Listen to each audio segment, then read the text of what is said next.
Hi guys, it's Jean, and today we're going to talk about chapters 11 to 12 in A Wrinkle in Time by Madeline L'Engle. This is a winner of a Newbery Medal winner, okay?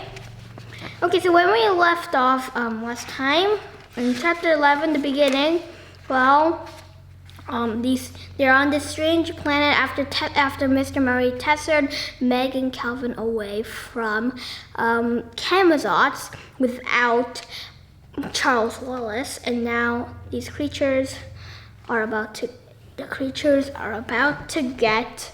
are right now holding Meg, right?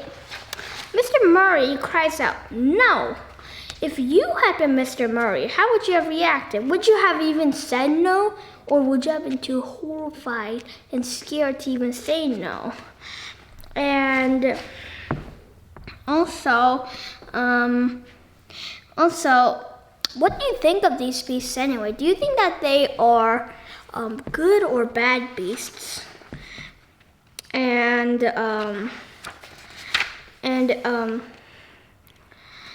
I also wanted to ask you about Meg. So she's right now, it sort of almost got her.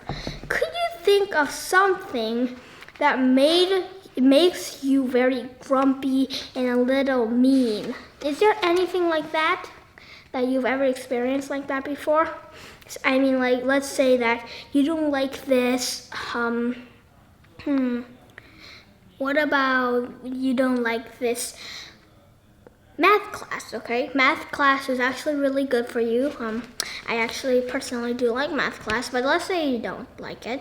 Then every time you see the symbol of math, then it will sort of make you a little grumpy, right? So but there might be other things. And okay. Why do you think that this beast is making Meg so happy and all that? And the beast does not have any eyes. So how do you think you would feel if you don't have any eyes? And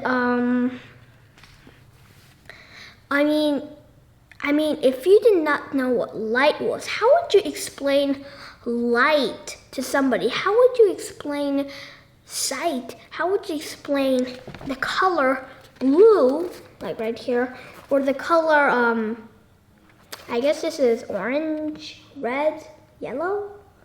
Okay, let's just say this. I mean, you couldn't explain the colors that we do see. And some people are blind when they are born. How would you describe them, like I said before? And also, what do you think? Do you think that eyes help us? Or do you think that they are a liability and that our smell, taste, touch, and hearing should be just more advanced, and that our eyes shouldn't be there? Because if we did everything like that, I mean, what? Okay, fine. So this is getting a little confusing. So what I want to ask you is, what sense do you have the most use for?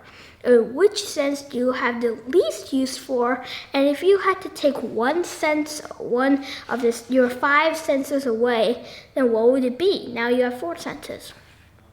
Of course, this is really hard because all our senses, even if we don't use them much, is very, very important. Sight and hearing. Sorry, I don't know why I was pointing at my ear. I mean, sight, and hearing and tasting and touching and smelling. I mean, we all have different things. Hearing, you hear me, and that's why you're doing this book club. If you can't hear me, then there's no use for it, right? If you can't smell, well, you couldn't smell the good things in life, the cake, the chocolate. I mean, like, they are all delicious maybe, but you can't smell them. And you can smell things like smoke and all that. And if there is smoke, then you should get away because it might be bad for your health. Or maybe if there was smoke, if you could smell it, you could maybe put the fire out before it spreads too much. Or sight. You know where you're going a lot, right? You can see the whole thing. The world is beautiful. So that is sight. That's why we need sight. Touch. Well, if we can't touch anything, then how will we eat food? How will we even grab things? How will we know if it is rough or not? Or how would we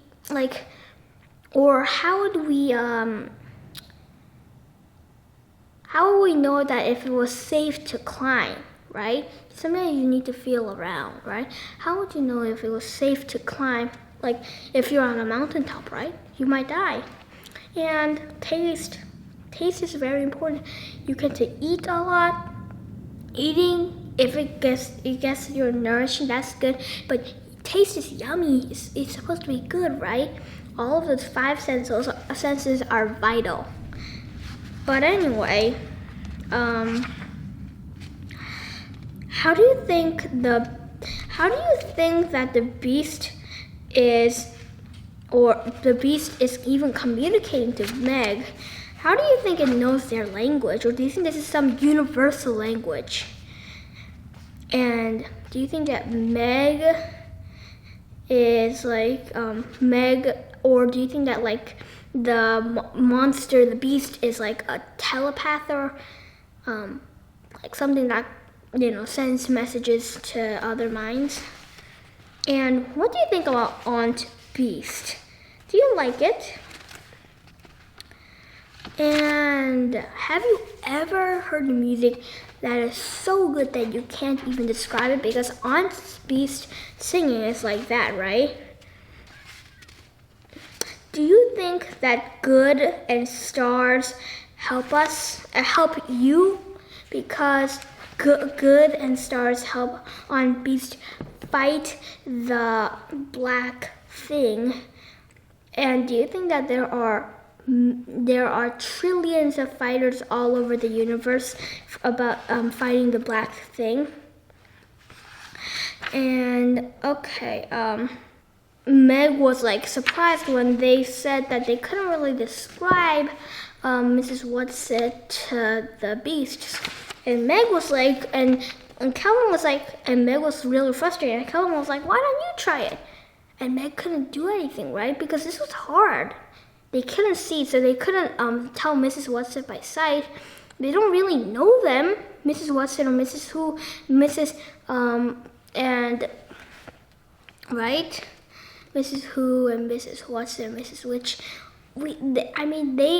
they don't know them a lot. I'm pretty sure that they've never seen the true forms. There's a lot of forms. How would you describe the Mrs. W's, Mrs. Which, Mrs. Who, and Mrs. Whatsit? And have you ever eaten food that is like the best food you've ever had in your life?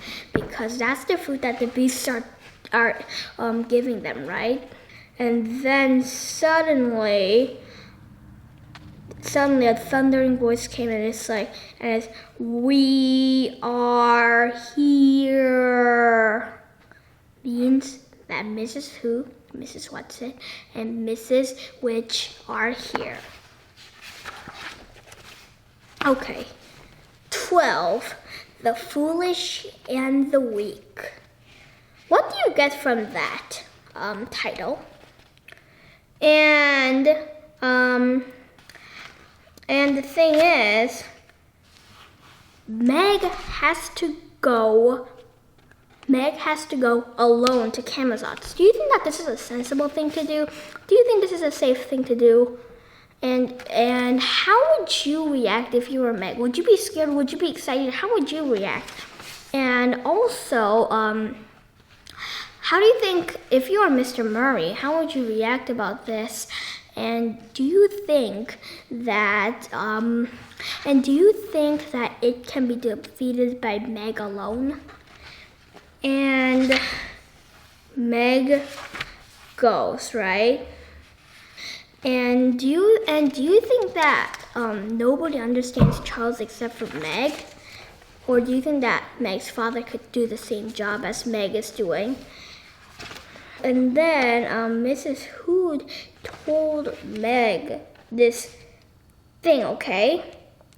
And is this: the foolishness of God is wiser than men, and the weakness of God is stronger than men.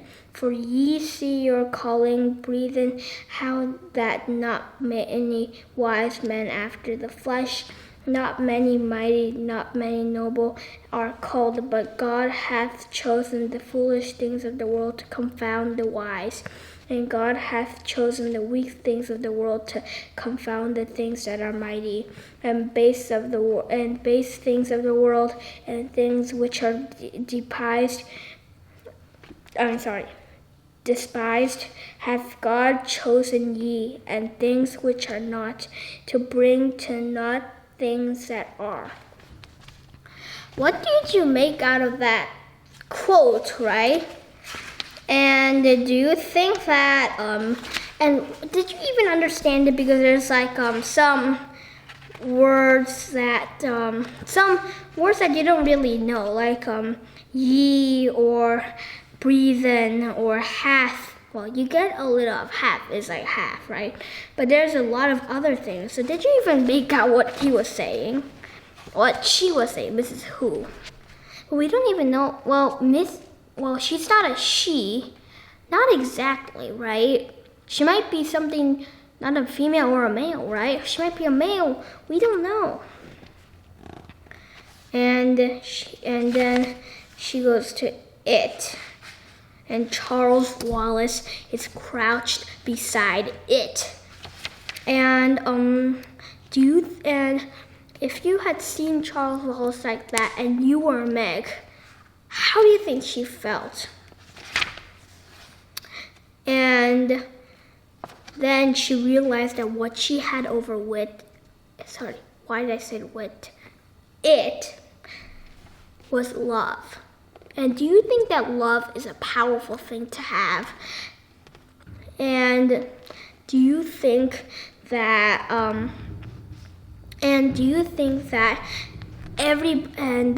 everybody has a little love? Well, except for it. And she loves Charles Wallace, right? And what do you think that all of this love is doing to it? Do you think that it is suddenly like, how do you think that it reacted to this? Do you think that it's suddenly, he didn't collapse, right? Well, he couldn't collapse really, but what do you think happened inside it when she said, I love you, she cried. I love you, Charles. I love you then, right? It broke the charm. And do you think that Charles Wallace, how do you think that what do you think this made Charles Wallace like? My question is, why do you think that it controls Charles Wallace, right?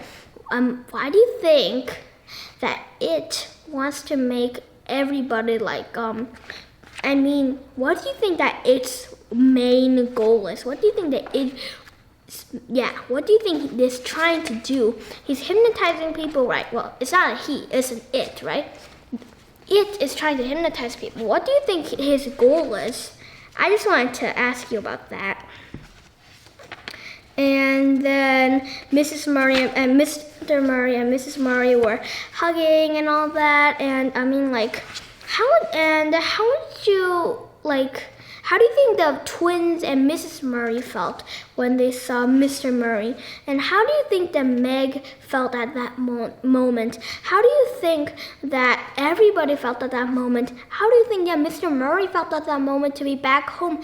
How do you think that the Mrs. Who's were feeling at that moment? How do you think that everybody was feeling? That's my question.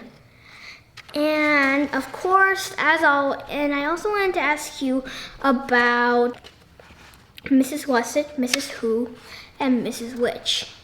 What do you think that they're gonna do now? Because it is defeated. But anyway, I wanted to ask you, as always, what was your favorite part in these chapters? What was your favorite part in this whole book? We've now finished A Wrinkle in Time. Woohoo, right? And also, I also wanted to ask you, what do you think your favorite character was? And also, how did you like this book so far? 1 to 10. I liked it 10 out of 10. I loved this book. And anyway, there's some other books, okay? There's, 4 more books in this Wrinkle in Time series. So I hope that you also read them. I might make some other book clubs about them. But even if I don't, I hope that you really enjoy those books. And yeah, I hope that you have a great day. Check out some other books, even if it's not with me. Just check out some other books. Have fun. And bye!